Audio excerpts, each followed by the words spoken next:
Бізде менә шушындай бик затлы китап чыкты. Бу Кылыч Сәйдинең Бабахан дастаны.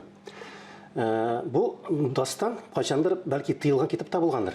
Мәсәлән, 20нче йөз башында, 19нчы йөз азагында, теге Тукайлар заманы җәдитчелек чорында, чөнки шәкертләргә ул вакытта дини китаплар гына укырга рөхсәт ителгән. Бу инде теге качып-пысып шәкертләрне укый торган бер китап булгандыр. Чөнки бу мәхәббәт турында.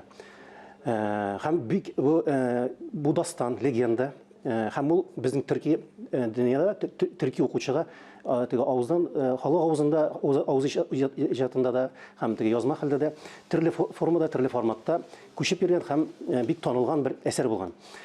Моның нигезендә бу китапның әлбәттә ята танылган шулай бүтән легенда ул Таһир һәм Зөһрә мәхәббәте, фаҗигале мәхәббәт. Бабахан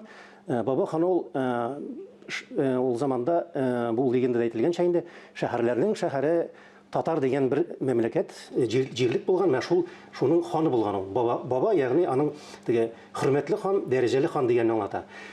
Ул поэма формасында язылган, бер-берсенә булган мәхәббәте төс сурәтләнә, матур җөмләләр, матур образлар белән ихлас, саф мәхәббәт була.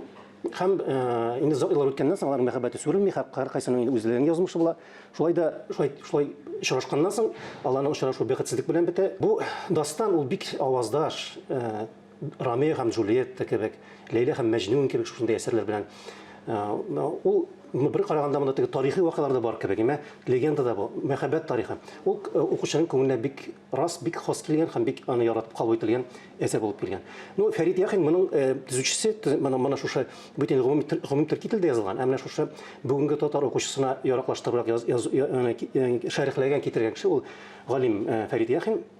Ул аны безнең татар укучысына аңлаешлы итеп шундый нигә күчергән.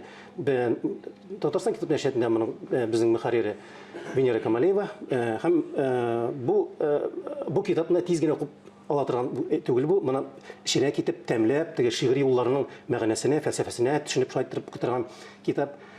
Шуңа күрә бу менә бик саллы китапларның берсе, бик дәрәҗәле.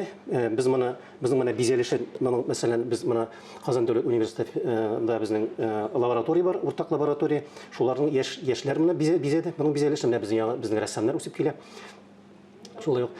Шуңа күрә рәхим итегез, бу китап күңелгә рухи байлык та бирә торган, шулай ук теге фәлсәфи уйлар да иңдерә торган легендар китап бу.